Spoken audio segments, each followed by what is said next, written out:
Okay, so over here we have a problem. So the zone projects compute engine trial zone does not have enough resources available to fulfill. Okay, so then let's do one thing. Let's try a different zone. So let's click on create a new instance. So let's name this first instance, and inside first instance let's keep this as it is. We have an N1 machine type, which is one shared CPU and 3.75 gigabytes of memory. And then we have let's change the operating system. So over here we want Ubuntu, and inside Ubuntu we want 18.04 LTS and a 10 gigabyte drive. So let's click on select and let's click create.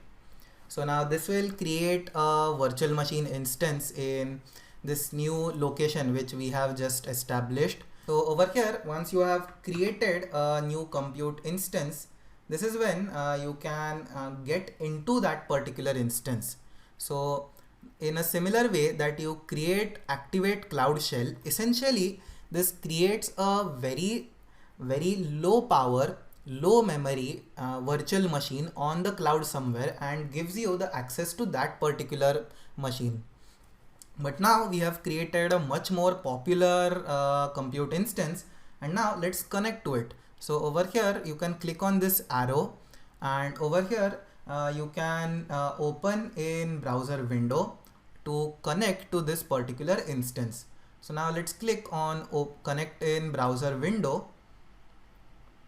So with this we will establish some connection to this particular virtual machine, and once that is done, then we can sign into this particular virtual machine, and then we can use various different commands of Ubuntu. So now let me zoom in. Okay, so let me again recap.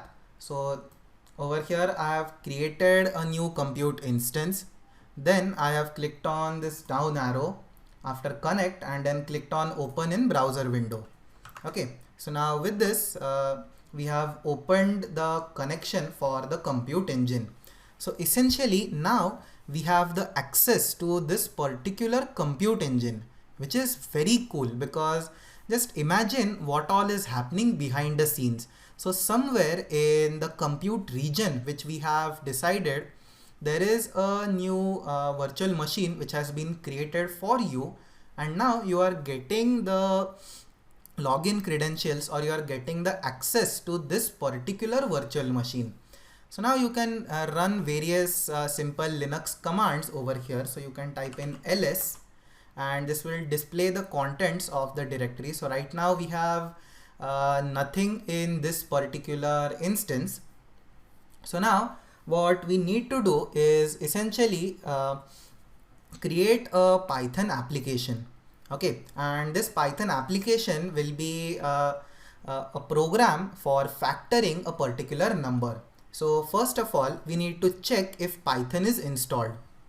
So in order to check that, let's simply type in Python 3, and with this, if you get a command, get a terminal which looks like this, then you have Python installed on your system. So this is good. So now let's type in a very simple program over here. So we have a value, and this is equal to 5, and then we have print value. So we should get the output as 5. Okay, this is cool. So now everything is working, and now we need to get back to this particular instance. So let's type in exit. So this will take you out of the Python shell, and let's type in clear. Okay, so now with this you have access to this compute instance. So now one very important aspect of compute instances is that you may not always get a graphical user interface on this particular instance. So right now we have a way to configure a graphical interface, but right now let's also understand the fun behind the workflow of working entirely through a command line. Okay, So in order to do that, now we are going to open a code editor through the command line. We are going to write code inside that particular editor using this same command line, and then we will be deploying that code using again this same command line. Okay, so now in order to do that, we need to create a new file. Okay, so to create a new file, we can use a text editor which is built inside the terminal, and it is called Nano. So over here we can first of all we can check where we are. So in order to check what folder are you in, you can type in pwd, which stands for present working directory. Okay, so after you have checked this, now let's type in ls. So now nothing is present here. So now let's again create a new Python file. So to do that, over here we are using a text editor called Nano, and Nano is a text editor built inside of Linux and Ubuntu.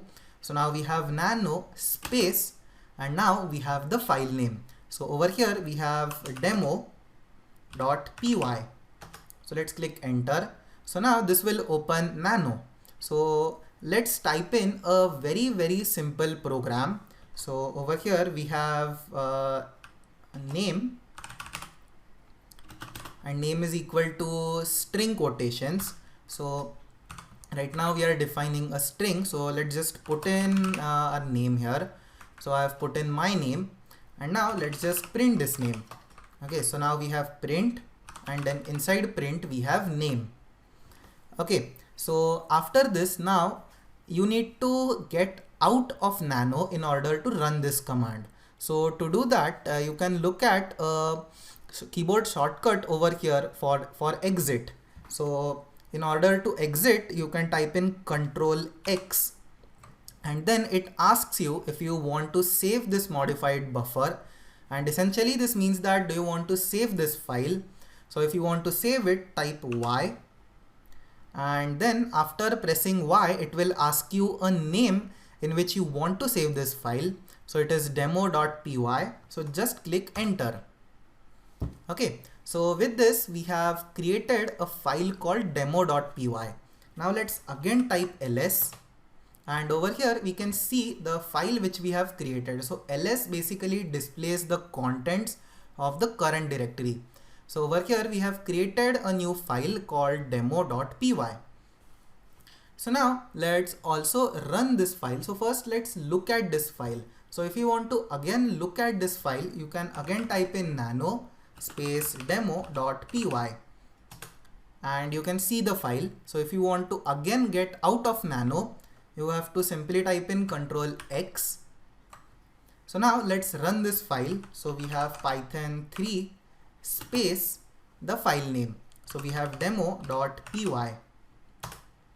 Okay, so with this we can see the output is the string which we had stored inside the program, which is my name. So this is cool. Now we have actually worked on creating a new file using Nano, and then running it using the Python command line program.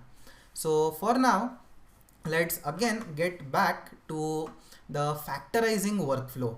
So the very first step is to import a digit or to get a number from the user. Okay, so let's go back to our virtual machine, and now let's create a new program from Nano. So we have Nano space factor.py. So you can give any name that you want. So we have Nano space factor.py. Now let's open this. So over here we have a very simple Nano instance. So now the first step which we have to do is accept a number from the user and then print it out. Okay, so over here let's accept a number. So number is equal to, and now whenever you want to accept something from the user, you use the input method. So we have input followed by round brackets. So with this you will accept a number, and then let's simply print this number. So now we have print, and inside print we have number. Okay, so now in order to get out of nano, we can press Ctrl X. Then in order to save this file, we have to just press Y, and then to finalize the name in which we want to write everything, we have to click on enter. So with this, we have created a new program and we have stored it in a file called factor.py. Now let's type in ls again. So over here we have the program stored in factor.py. Let's run this. So we have python 3 space factor.py. Okay, so now it is waiting for an input. So now let's type in some number. So we have 1, 2, 3, and then it printed that number back to us.